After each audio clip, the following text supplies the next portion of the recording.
안녕하십니까? 세상을 환하게 비추는 남자 빗장TV의 종횡감독 김태형입니다.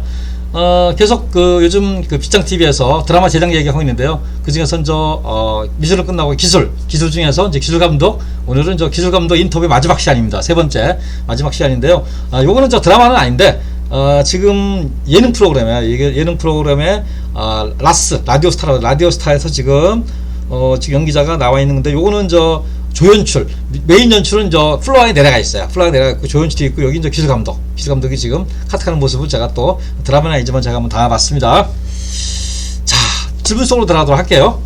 기술감독을 하다가 본래 업무로 복귀를 하나요? 그랬어요. 기술감독, 드라마에서 기술감독은 조명, 음향, 영상 이런 데서 기술감독 하는데, 기술감독을 한 5년 하다가 나 다시 조명할래, 영상할래, 음향할래, 이거 가능하냐 그랬더니, 그거에 대한 여쭤봤어요. 그랬더니 기술감독은 노하우가 경험이 매우 중요하기 때문에 방송사에서 한 명의 기술감독을 양성하려면 많은 시간이 걸려서 원래의 업무로 전환은 거의 없다.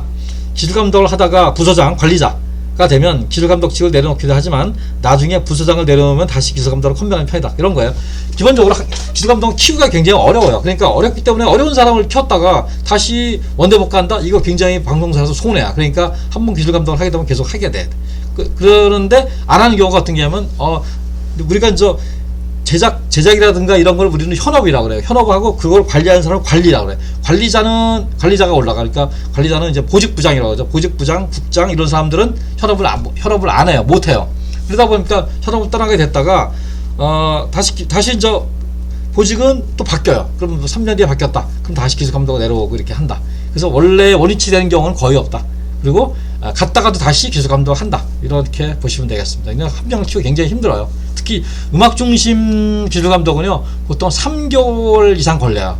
그분을 트레이닝 시켜가지고 투입시켜가지고 현장에서 방송을 하는 거는 한 3개월 정도 걸려요. 그러니까 굉장히 어렵죠. 어느 파트 출신이 기술감독이 많이 하냐, 그러니까 영상, 음향, 조명 물어봤어요. 이게 아까도 지난번에 살짝 얘기를 했는데, 기술의 어느 파트 출신이 적합하다고 말하기는 어렵고, 위에서 얘기한 두세 가지 덕목에 부합한 자를 선발하는 편이다. 두세 가지가 그런 거죠. 배려심, 상황 판단 능력, 포용력 이런 거. 굳이 따진다면 영상 출신의 엔지니어가 다른 파트보다 많다. 그러니까 영상 출신이 많아요. 왜냐하면 영상 장비가 굉장히 많아요. 부정시대는. 그러니까 그 영상 장비를 가장 많은 사람이 기술감독하는 거가 아까 그랬지 위대청 능력 이런 거에 대해서 잘 빨리빨리 판단을 내릴 수 있겠죠. 그래서 영상 출신이 많고, 그 다음에 음향, 그 다음에 조명 출신이 제일 적은 편이에요. 일반적으로. 이 업무의 가장 힘든 점은 무엇인가 물어봤어요. 그랬더니 무엇보다도 생방송 제작 시 가장 힘든 것은 심리적인 중압감이다.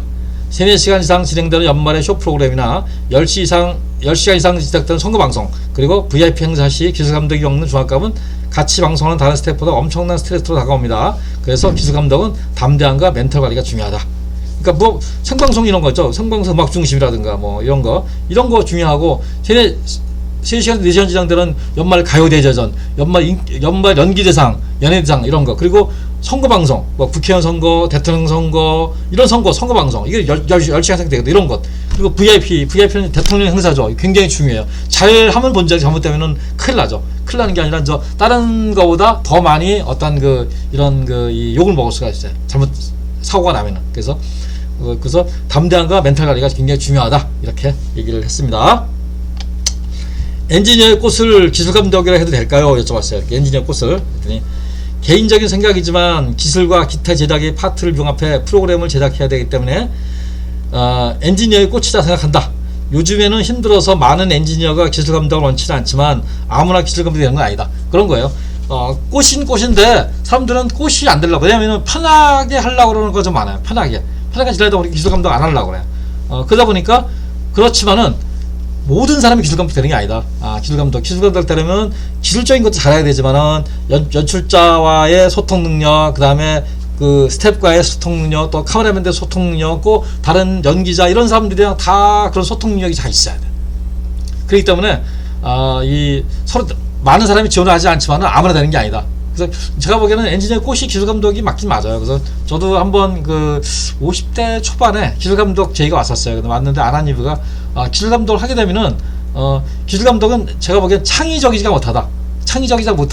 조용보다. 그래서 저는 고사를 했는데 지금 이렇게 와서 보면은 그때 안 하기를 잘했다 이런 생각을 해봐요. 그래서 조명을 계속 했던 게 그 이후로 뭐 여러 가지 뭐 책도 쓰고 이렇게 뭐 강의도 하고 이렇게 되지 않았나 이렇게 생각을 합니다.